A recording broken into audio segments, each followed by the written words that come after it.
Welcome to another episode of the Hammer Down Sales and Productivity Podcast, where we're going to make you productive and not busy, addressing the needs of business owners and planting the seed for a secure future. Do you want your business to grow and prosper without sacrificing the freedom to live the lifestyle you want? Do you want to build a company that you can cash out and sell one day so you can retire comfortably or go after the next big idea? So ask yourself the following questions. Do I want to become far more successful and productive? Do I want to grow my business to the next level? Do I want a business to work for me or me to work for it? Do I want to develop a dominating team of employees? And do I want a business that is both fun and profitable? Remember, action, attitude, and approach. And we're here to help you with that.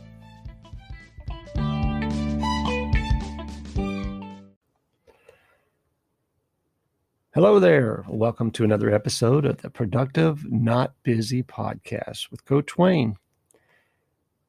Today's topic is going to be overcoming self-doubt.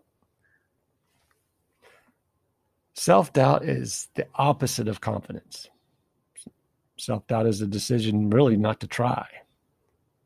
But the good news is that this is only a habit.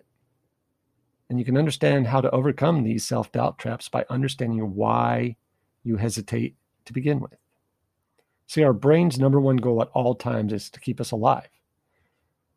You know, they say evolutionary psychologists show us that there's good reasons that our brains hesitate to respond with fear. Unfortunately, the original reason we evolved this way doesn't apply today. We're not being hunted down by predators anymore. Yet we still have brains that are wired to avoid uncertainty. The way your brain protects you from uncertainty is to get you stuck in your head, thinking, in order to prevent you from taking any action that it deems may be risky, right? The risk of failure, the risk of discomfort, embarrassment, uncertainty. It starts with an immediate feeling of hesitation or resistance. What could go wrong? The good news is that you can counteract your brain's instincts by understanding that this resistance and avoidance is simply a habit of thought and action. Or better yet, inaction. When your brain hesitates and you get to start overthinking, it stops you from taking action when you really need to. Then, because you didn't take action, you doubt your ability to take action to begin with. And because you didn't take action, you weren't successful with whatever you wanted to do, right? And so you develop this self-doubt. This, of course, leads to more overthinking. And the next time something comes up, it's a circle that spins around and around and around. And you have to do something to break that cycle. So how do you stop the cycle? Well, first, you have to understand the emotions are normal. Number two, understand that your brain can be rewired.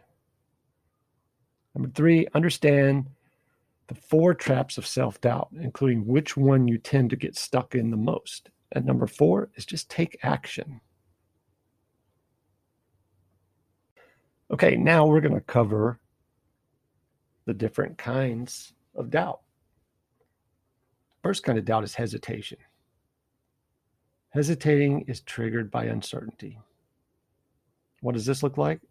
Waiting, overthinking, perfectionism, which creates a characteristic of being busy. And what do those behaviors look like?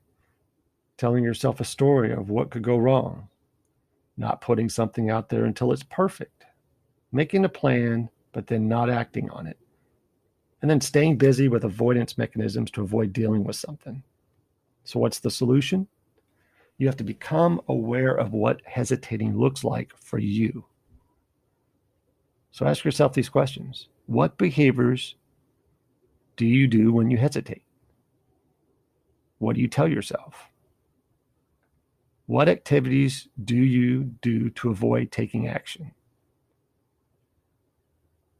What do you tend to do when you start overthinking? And what are you waiting for to be for perfection? First, you got to start small and you got to take the little steps. Instead of thinking of the big picture and all of the details of what it will take and what could go wrong, break the situation down into tiny chunks and focus only on the next step. Here's an activity. Every morning, write down one thing that matters to you and one thing you can do today to move forward. It can be simple, like having a conversation or doing research or buying a book. Doubt number 2 is hiding. Triggered by fear of others and overwhelm. This looks like avoiding, procrastinating, shrinking back, staying behind the scenes. And this characteristic is really like being quiet. The behaviors of being quiet are focusing on big dreams, leading to overwhelm, an excuse not to act, and feeling paralyzed. Not standing up for yourself or asking for what you want. Actively protecting yourself and holding yourself back. Being able to identify a dream and feel passionate about it by not having an actionable plan. And then shrinking back from opportunity and playing it small. And then being afraid of being judged, looking like a fool, disappointing or upsetting other people. So you need to identify what you're afraid of and minimize the fear. So ask yourself these questions. In what areas do you tend to hide and procrastinate? When you find yourself hiding and procrastinating, what is the fear that causes that? Why does this thing you're afraid of even matter to begin with? And does it actually matter? Then what can you do about it? You have to identify the avoidance mechanisms you use to procrastinate to begin with. What do you tend to do when you procrastinate? Like, what behavior are you doing instead of doing what you're supposed to be doing? Identify what you actually want. What is the big dream you use to overwhelm yourself and avoid taking action to begin with? And then break down your big dream into actionable goals or expectations. What do you actually need to do to accomplish? Take small steps that move you forward towards your goal or expectation. What is one small step you can take every day to make progress? See the activity under the hesitating trap that you fall into. Then doubt number 3 is the one that really gets me. I see it all the time. Hypercritical. Hypercritical, triggered by the fear of being hurt, disappointed, or failing. This looks like arguing against yourself, being self-critical, complaining. This characteristic is really the negative Nancy people that we see. The behaviors that you need to look for are looking for and focusing on all the flaws. Focusing on what you can't do, fixating on what can go wrong, laboring things to death, and knowing what you need to do, but always having an excuse why it won't work, believing you can't and that it's impossible. So the quick solution is to identify the excuses you're using to hold yourself back. So make a list of what excuses do you tend to use. Identify what you're afraid is going to happen. Like, what negative outcome do you believe is going to happen?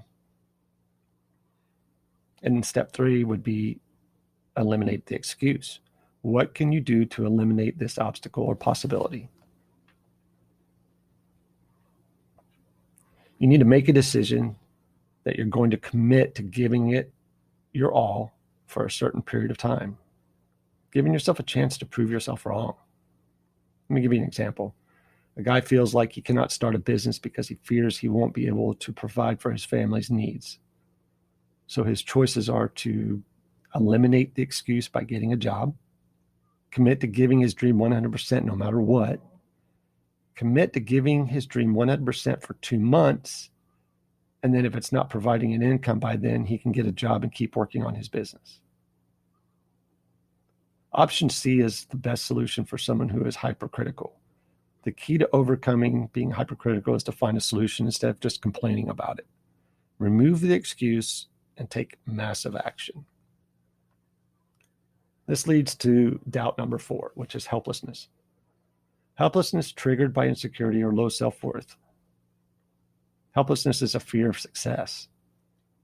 Playing the victim, blaming lack of trust, dependency, defeatist attitude. We call it the pity party. Those behaviors look like this. Belief that nothing ever goes my way.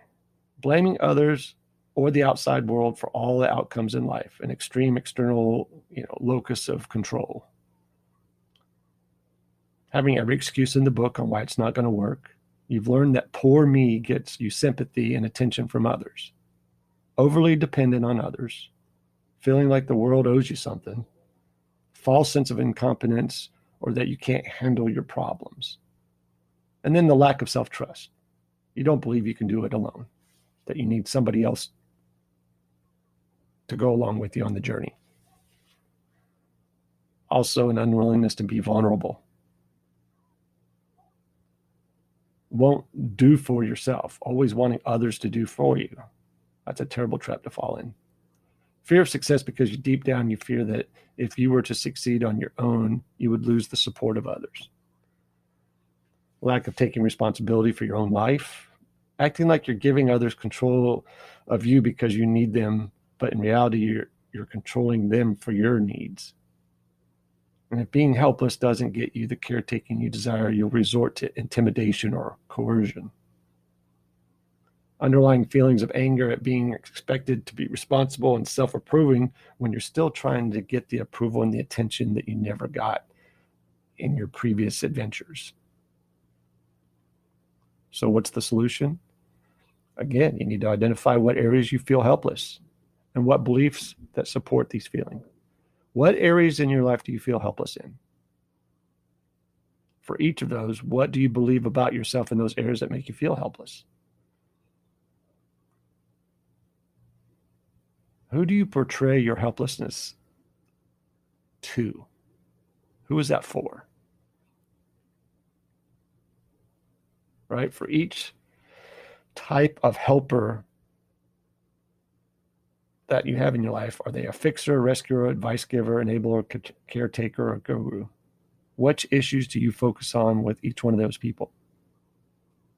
And what are you afraid of losing or other negative consequences if you were self-sufficient and accept personal responsibility for yourself?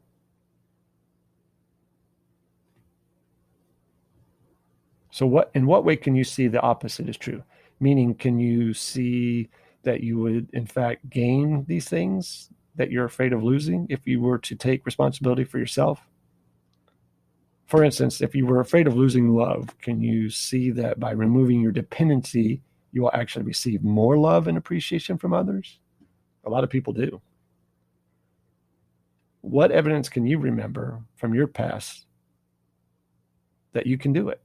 What specific areas do you already know that you're capable of taking more responsibility for? What areas could you take more responsibility for if you took just small steps to improve that? And the most important is, what step can you take next to make that happen? Look at the reality you're creating for yourself due to helplessness. How will you continue to play the victim, giving your power away to others and remaining dependent on others negatively impact your life if you were to continue it for another year? Or maybe 5 years, 10 years? I say that you have to develop self-love.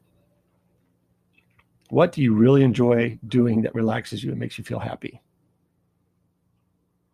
When can you schedule 30 minutes a week just for yourself to give yourself a gift of doing this activity? Where and how will you do this for yourself? Put it on your calendar or set a reminder today. And just set one small goal. What is one small task you want to do that you normally do if you get, advice from somebody else, let's say. Someone else helps you get it done the first time so you can do it yourself the next time. When is the next time you expect that this can happen? Right? This is where procrastination comes in. What are you waiting for?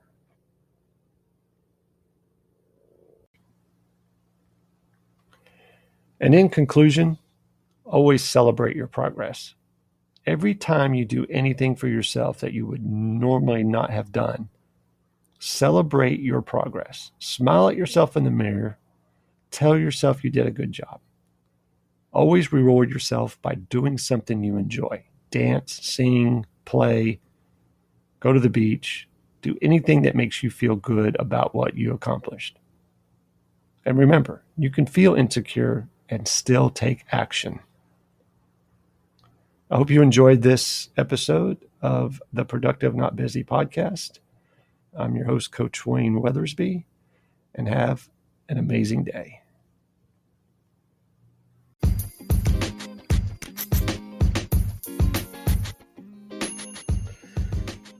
Thanks for listening to this episode of the Hammer Down on Productivity and Sales podcast with me, Wayne Weathersby. If you liked it, please subscribe today on iTunes, Google Podcasts, Spotify, or wherever you listen to your favorite podcasts. And if you would, take a second, give us a rating or leave us a message. It would be greatly appreciated.